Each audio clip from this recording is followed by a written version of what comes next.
Everyone,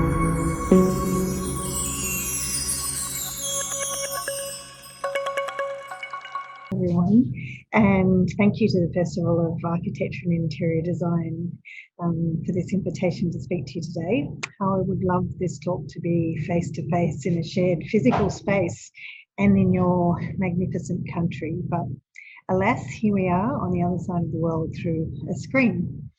Today, I want to take you through an array of projects that demonstrate how we like to apply clarity of design thinking and intent in ways to live the change. And for us, that means extracting civic opportunity, whatever the scale or the type of project, the program that's involved. I want to do that in three ways today, or through three themes. The first is repair, the second is repeat, and finally reuse. Repair can be ecological or urban. It's about regeneration of our cities, our suburbs, and our more sensitive landscapes. It's about restoring life, whether it's people, plants, or sort of creatures. Repeat is about how programs of even modest civic buildings like police stations or schools that happen in multiples, those sorts of infrastructures, no matter how modest they might be individually, can, in their composite value, have greater impact than the one-off. And also with our houses, even our most bespoke one-off houses may have lessons for future ones by us or by others, so act as an exemplar for ways of living that others could use. Finally, I want to talk about reuse, which should of course be the starting point for any of our projects, because right now the greenest building is the one that's already been built.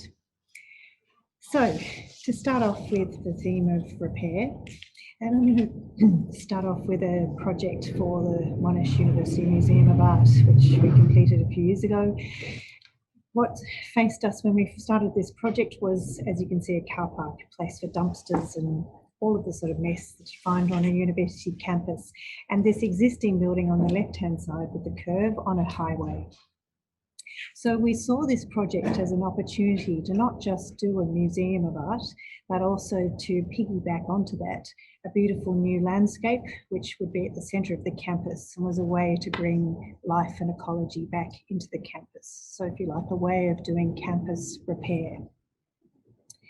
And we introduced lovely sort of outdoor seating areas and so on, and of course artworks into that space to piggyback on the museum. From outside, it's possible to look into the museum so that even for people who never want to choose to go actually inside the museum, inevitably they can just look inside and get exposed to art as an incidental experience in their life at the campus. You can see here this very large veranda, which in fact holds all of the services for the gallery. As you would all know, galleries take a lot of climate control. And so what we did, rather than take up precious space internally, we put it in this large canopy and plugged it into the sides, into the gallery spaces. And what it also did towards that theme of campus repair is form this undercover walkway that links different university departments. So here you can see the plan and landscape integrated, and how the inside and the outside of the museum are actually linked through the geometry of the radial building and imagined as a series of indoor and outdoor galleries. So from deep within the museum space, you can look out through these radial vistas towards the park. There you have a sense of along that curved back wall. And then from outside, you can look back in. So there's that lovely connection from inside to outside. And it's one of our interests in a lot of our museum projects, is thinking of ways to bring the life of the museum out into the public realm, to expose more people to art and cultural thinking. Interestingly, similar thoughts underpin our Jewish Holocaust Centre, which is currently under construction in the centre of Melbourne. And what you can see here is the heritage building that was already on the site, which was in fact the beginnings of the Holocaust Centre in the early 80s when it was first formed in Melbourne. Melbourne has a lot of survivors who migrated here and set up this museum as a way to obviously memorialise the terrible events that happened in the Holocaust, but also as an education and research centre. So our job was to create a new centre which incorporated that existing building. So how we thought about this is imagining that existing building almost like another one of the cultural artefacts that is stored or included in the centre. And you can see here, it's as if we've actually embedded the original building in this new one that's built around it. The other thing that's important here is just to understand how we organise the program of the building. It's a museum, so of course people coming to visit to see what is there and experience something of the Holocaust, but it's also a research centre and an education space. So you can see those coloured blocks on the left-hand side describe the different parts of the program and how we've stacked those so that they're all equally significant when you're inside. It's not just about the museum, but it's also seeing education and research happen, because that's part of the ways that we can understand and begin to repair, if you like, something of our cultural history. On the right-hand side, you can also see some little diagrams, which is exploring how from the street, it's somehow possible to get a sense of the life inside the building. We found that a lot of Holocaust museums throughout the world tend to be treated like bunkers and are very closed and defensive, which is understandable. But we were keen for this building to give something back to the street as well. It's in a Jewish quarter is what the council calls it, and with a number of other Jewish institutions, and we could see it contributing to the street and to the precinct. So how we introduced some transparency into the facade as a way to have that conversation between inside became important, and this positioning of the garden and light wells behind. So how did we resolve that? You can imagine the security issues with a museum program. This one in particular were very intense, and so large areas of glass were problematic in terms of bomb threats and so on. So what we did was we introduced a brickwork facade which has a combination of solid and glass bricks. So this was a lovely way to make a building that's strong and secure and safe, but still has degrees of transparency where you can see the activities behind. More transparent where it's less sensitive for the interior artifacts, and where light and the celebration of that in this space is important. You can get a glimpse too of the beautiful garden that's just behind that facade and the entry into it. So it gives you a sense of intrigue and interest about the life inside. Then the other thing is about the research part being on the facade as well. In fact, through that little arch window, you can look out into the street, or from the street look inside and see activities and life on in, knowing how important research is to new understandings and repair. And then the existing turret of the heritage building is in fact extended by these glass bricks to form a beautiful light chimney into the memorial space, which is central to the project. Another thing we're very interested in was how we make sure that this is a museum of this place in this part of the world. And in many ways, the Holocaust Museum is dealing with issues that happened in a particular part of the world but have impacts globally. And at the same time, we have a local condition here, and it was how to bring the global and the local appreciation of these issues. So we have a number of skylights and windows throughout the museum, especially through the primary circulation areas, where we've used things like mirrors to remind you and bring your eye out to the sky here, a view of a tree or something, to locate you back in Melbourne as an important way to help visitors after, for many, the trauma of what's in the museum content. So here you can see this sense of reflections and light as a way to bring you back to place. The use of glass in the facade was also, we felt, a way without imitating Holocaust sites or sites of trauma, and that is something that some museums have done. They try to look like Auschwitz, for instance, which we felt was not appropriate. But we did think that the facade was an interesting point where we could celebrate that, in fact, in Melbourne, it is, a reasonably safe place to have cultural identity registered and expressed.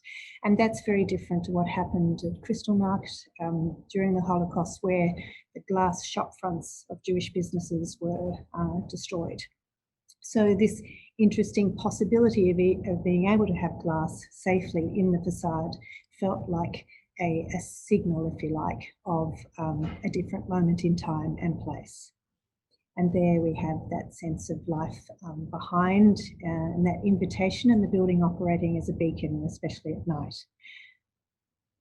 A very different kind of project and a different kind of repair is what we do with some of our houses, especially like this one at House at Hanging Rock, where we are often in what were rural landscapes that have been cleared for farming and so on, and then in time people decide to build a house there. So we're interested in how a house in these places is not just a beautiful home, but also a way to an opportunity to repair the landscape. This is House at Hanging Rock, and it's about 50 minutes from Melbourne. And it looks towards what you might be able to see on the left-hand side in the distance, a very gentle hill. It's called Hanging Rock. It's quite famous. There was a film from the 70s in Australia called Picnic at Hanging Rock. So it's very mysterious as a place from that film. And in this instance, here you see from the back the way in which the house is organised as a continuum of interior space out into the landscape. And like a few of our houses where they're kind of drawn and brought out into the landscape in their linear forms. So some early sketches of that intention for the house and its interior to be set up as a series of terraces, which then get taken out into the garden as well. And there the plan as it is, it's a insulated precast panel house. And in fact, it's the same panel used every time, but we've just sometimes pulled the panels apart to create ventilation and windows laterally. And then longitudinally at the ends of these three tiers of space are these big views to the landscapes to the east and the west. The rock is facing north. So where the dining room is where you can look up the hill, down the hill towards Hanging Rock. And all of these three bands are held together by a big rhomboid roof. So here we have that sense of the roof being this lovely canopy under which living takes place. Interestingly, quite a lot of our houses have quite a dark interior, and in this instance here, a black ceiling, which we think is a way to really amplify the beautiful colours in the landscape and to give a sense of relief and shade from the heat that we get. Places like this get very hot and also very cold, so it needs to work both ways. Then looking back, the sorts of textures and materials and this sense of darkness to really pull out the beautiful colours in landscape. Looking east towards the forest, this is in an area that has a very high fire threat, so we had to be a certain distance from the big trees that surround it. And that's where concrete was a really good material to use because it's fire resilient, but it was also a material quality that our client was very keen to have in her home. So lovely texture and relief. And then that's looking the other way towards the rock and that big opening out where the dining room is. So the different parts of the house on the lower level are guests and her studio. On the middle level is the dining room and living space. And then on the upper level is their bedroom. And then that purpose of really the house as a lovely protected back from which you can look out through and have that beautiful view to the Hanging Rock. Very distinctive landscape. These are taken at a dry time of year. It's since grown quite a lot. Similarly, on that theme of repair, of ecology, this is a much earlier project, but it was when we first began to think about the individual house as an opportunity to repair a landscape. This is a house at Lake Connenware. Connenware is about an hour away from Melbourne, and it's a very shallow lake, but it's quite a sensitive wetland along its edges. And in this instance, again, it was a case of where the ecology was quite destroyed from years of cattle grazing.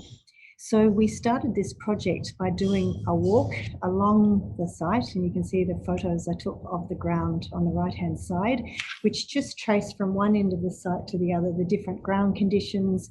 And even though it's not in very good condition, you can see this subtle change from the inland, the hinterland, all the way to the lake's edge. So understanding that, we thought that, and I worked with Fiona Harrison and Tim Nicholas, landscape architects, we developed a site plan, which you can see on the left-hand side, that organised the plantings as these linear bands, which were really amplifying the original ecology of the site, from sort of sugar gums on the upper part and then slowly becoming lower plantings towards this intertidal landscape. And what's interesting is that we did the landscape plan first, and then the architecture was a consequence of that, and is another one of these linear bands that you can see there. So for me, very interested in how we can start with a big site intention and a big landscape intention, and the architecture supports that rather than directs it. So some images which show some of the repair that took place over time. It's another one of our dark or black houses, and that's a way for what is quite a large building to appear as a shadow in the landscape. So it's got a nice subtlety to it and almost disappears despite its length in the landscape. Another house too, where the roof is a way to hold together the different spaces underneath. And also where the building, almost like a wall, is what helps to create a very protected space to the north. A similar intent in some ways of how the building's envelope and the form of that is used to establish a series of landscapes around it is a project we did here that you can see is a competition. We didn't win, unfortunately, but it was a very nice vision for a dynamic landscape of fire and flood. It seems that every one of our projects is either in a flood landscape or a fire landscape or both. So you have to find ways, I think, as architects to work with change and to find resilient buildings that don't have to resist, but rather work with those natural forces on sites. So here we envisage the museum as this scalloped perimeter that set up these smaller territories around it, a building you could pass through, and a ground that could be flooded at times and it would still work in the ways intended. Similarly, Riversdale Creative Learning Centre Gallery and Accommodation is a project we're doing up in New South Wales at the moment. And it's a really interesting one for many reasons, but primarily because it's a part of the world where Arthur Boyd, a very famous Australian landscape painter, this was his estate. He came here to paint with his family and other artists as well. It's an area that's attracted many artists for many generations. And for us, the most fascinating part of this brief is that we're in fact designing a gallery for his works, and you are actually in the landscape that many of the paintings that you're looking at is depicting. So it's this fascinating moment of being both of that place and then looking at representations of it, imaginary versions of that. He was intrigued by this tension between the exotic landscape and then the Indigenous landscape, and that's something that underpins some of our approach. In part, you could see that tension in the site plan on the right-hand side where, if you like, the black area is the forest. It's very, very dense, another fire zone, which in fact came very close to being burnt in last summer's fires. And then those green patches are the clearings of the site where we're building, which is from its farmland as well. So it's this contrast of cleared farmland, and then indigenous bush. And of course, this magnificent river, the Shoalhaven River. The other thing that's an inspiration for us in the architecture that came from it is looking at Arthur Boyd's paintings, and especially how the sorts of proportions of his frames in his paintings of that landscape, and the way in which he would often divide the landscape into three parts: the sky, the trees, if you like, or vegetation, and then the water or the ground. So it's fair to say this is a project which has a very significant cultural landscape. It has an enormous ecological significance, and with a very long history of occupation by Indigenous peoples, and it has architectural heritage with this building you can see on the right by Glenn Murcutt, Wendy Lewin and Reg Lark, which is the Beck building. It's the Shoalhaven landscape where this is. It's undulating hills of wet gullies and dry gullies with river systems, so very complex hydrology, and you have rock escarpments as well, a sort of hilly landscape. So our intention, and this is what's driven the project really, is that we would set up through the buildings and the landscape works these alternate relationships to that ground, to those sloping hills of Shoalhaven. And as a diagram, we would bury some parts, we would bridge over gullies, and sometimes we would sit on top of or project over the hilly ground. Now, what this also did was work very nicely with the climatic conditions that we needed for the different parts of the brief. So for instance, for the gallery part, which also has storage of a very significant art collection, it made sense to bury that in the ground because of the thermal stability and climate control passively that was possible. Whereas in the accommodation and other visitor facilities, we thought it would be nice to be on a bridge and have, by contrast, a more dynamic appreciation of climate, where if it's hot, it's hot, if it's cool, it's cool. You're exposed a bit like plein air painting, where you live the environment through the experience of that in the climate. So, as I say, this spectrum of climate control, which informed that diagram and the various architectural elements from more to less protected and thermal stability.